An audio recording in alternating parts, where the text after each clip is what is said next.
Salam baik buat sahabat channel Kisah Keramat. Semoga menghibur. Yuk, kita mulai kisah ceritanya. Malam itu, angin berdesir pelan, membawa aroma anyir yang samar. Kampung Keramat, sebuah desa kecil di pedalaman, mendadak dicekam teror yang tak kasat mata. Sejak 3 bulan terakhir, kematian demi kematian aneh terjadi. Warga kampung, satu persatu, ditemukan meninggal dalam keadaan mengenaskan, wajah mereka penuh luka hitam seperti terbakar dari dalam. Di tengah keheningan malam, seorang pria berjalan dengan langkah mantap di atas tanah berbatu. Namanya Rahmat, seorang polisi yang dulu dikenal sebagai ustadz di kampungnya. Kini, ia kembali, bukan sebagai pemuka agama, melainkan sebagai penegak hukum yang mendapat tugas menyelidiki kejadian ganjil ini.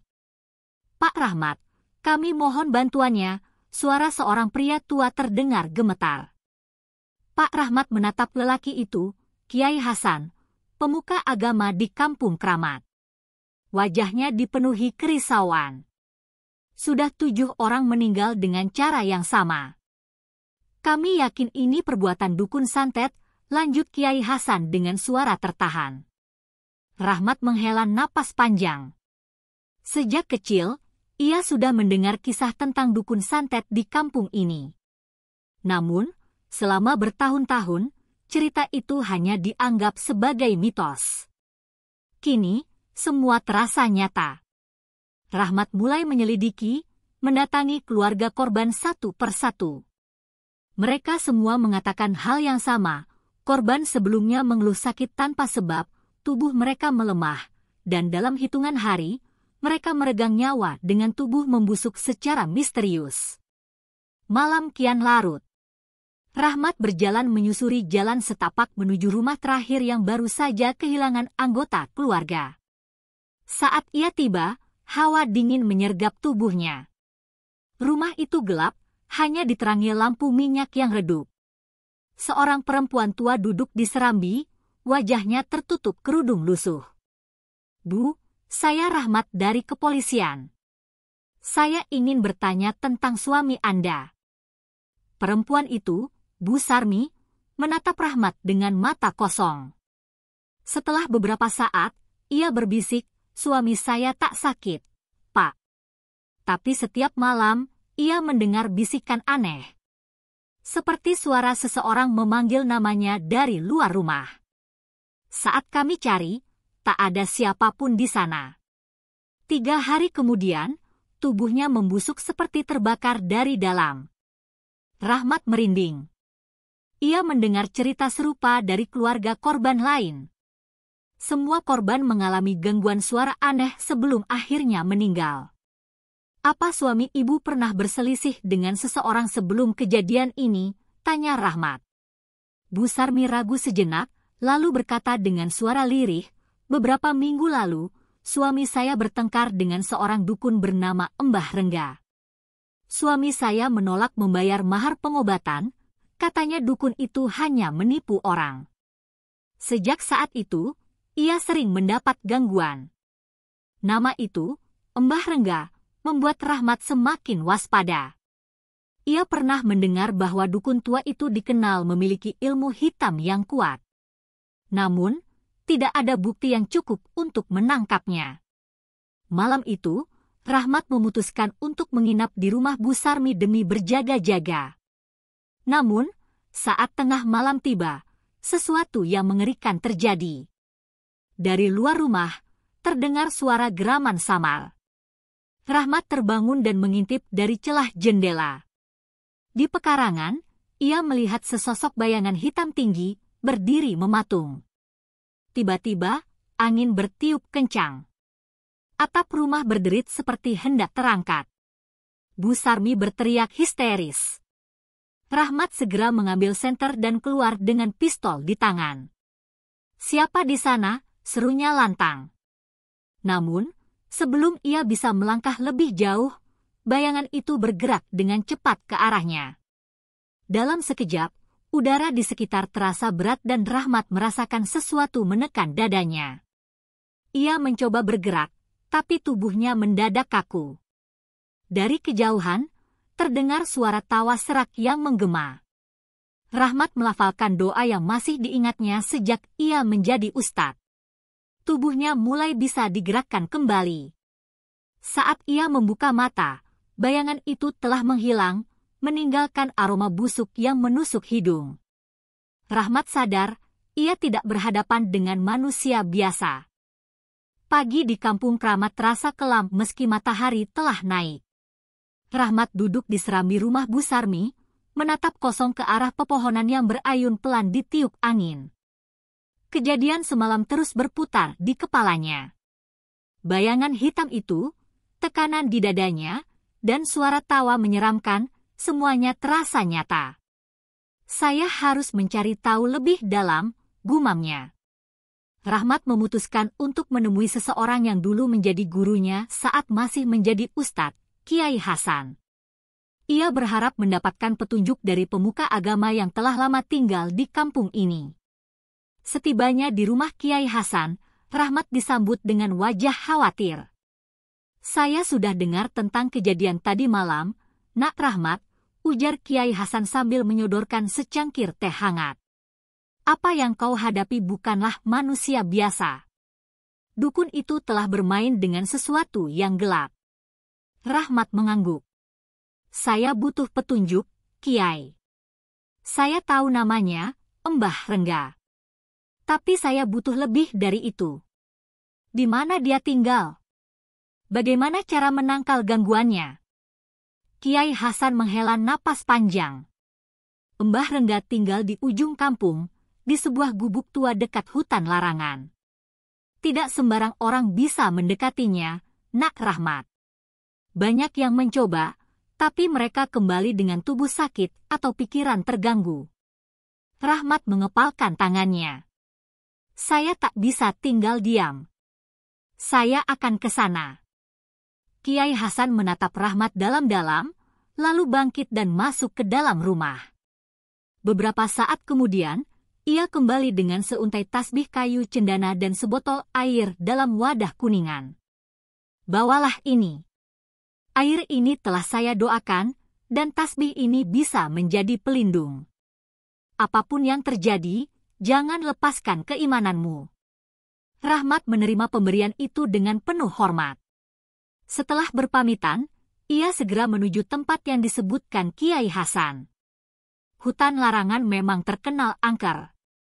Sejak dulu, orang-orang desa menghindarinya, terutama saat malam tiba. Banyak cerita tentang suara-suara aneh dan makhluk yang tak terlihat berkeliaran di dalamnya. Rahmat berjalan menyusuri jalan setapak yang penuh dedaunan kering.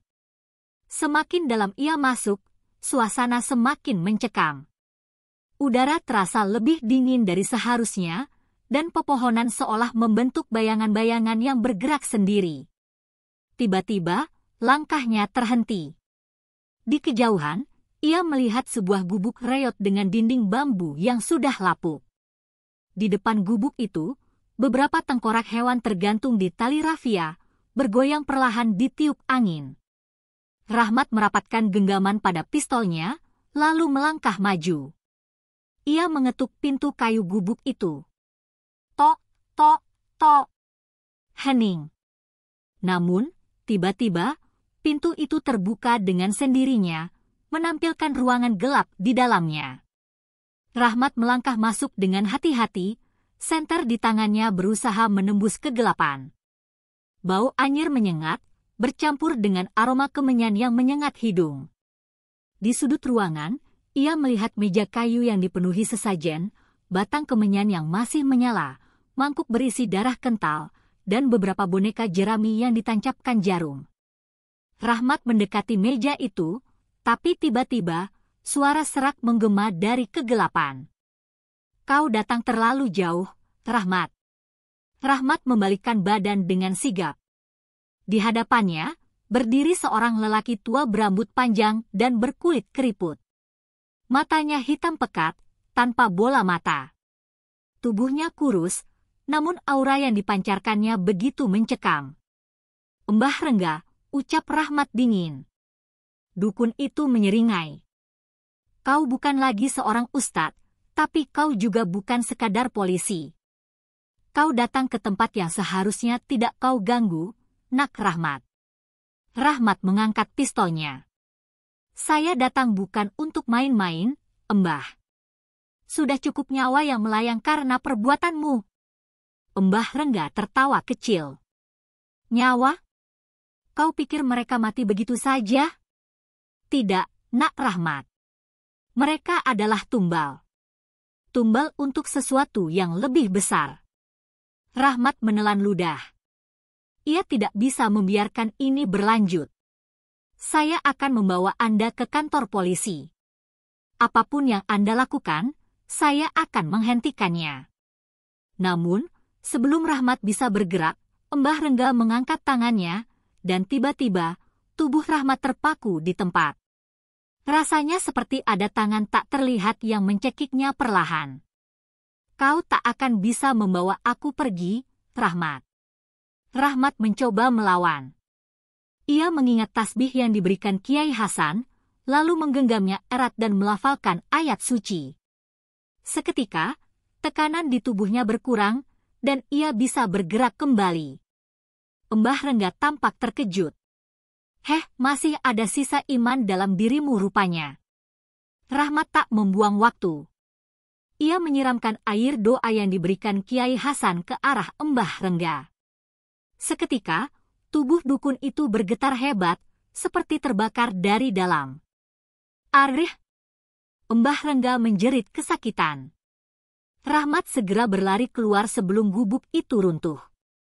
Saat ia menoleh, ia melihat bayangan hitam besar muncul dari dalam gubuk yang mulai terbakar sendiri, mengeluarkan suara lengkingan tajam yang menghantui telinganya. Rahmat tersungkur di tanah, napasnya tersengal. Ia berhasil keluar dengan selamat. Tapi ia tahu, ini belum selesai. Rahmat berlari terengah-engah meninggalkan gubuk yang kini terbakar. Api berwarna kebiruan menjilat-jilat langit, disertai suara raungan memilukan. Seakan-akan, makhluk yang mendiami tempat itu tengah tersiksa dan mengamuk dalam kemarahannya. Namun, Rahmat tahu ini belum selesai. Embah Rengga bukan sekadar manusia biasa, ia telah menjalin persekutuan dengan kekuatan yang lebih gelap. Saat Rahmat hendak keluar dari hutan, sesuatu menghalangi jalannya. Asap hitam pekat muncul di antara pepohonan, lalu perlahan membentuk sesosok bayangan tinggi besar. Mata merah menyala menatap Rahmat dengan penuh kebencian. Kau pikir sudah menang, Rahmat? Suara Embah Rengga terdengar dari dalam bayangan itu. Kini, tubuh fisiknya sudah lenyap, tapi jiwanya masih ada, dan lebih kuat dari sebelumnya. Rahmat menggenggam tasbih di tangannya erat-erat, lalu melangkah mundur. Ia merasakan hawa dingin merayapi kulitnya, disertai bisikan-bisikan yang berusaha menggoyahkan keimanannya. Kau dulu seorang ustadz, Rahmat. Kau seharusnya tahu, kekuatan seperti ini tak bisa dihancurkan dengan senjata biasa. Rahmat menarik napas panjang. Ia tahu, ini bukan hanya pertarungan fisik, ini adalah pertarungan antara cahaya dan kegelapan. Dengan tekad bulat, ia mulai melafalkan ayat-ayat suci dengan suara lantang. Semakin lama ia membaca, semakin kuat cahaya yang memancar dari tubuhnya. Bayangan hitam itu mulai meringis, bergetar, seolah terbakar oleh cahaya yang Rahmat pancarkan. Tidak, suara Embah Rengga menggelegar.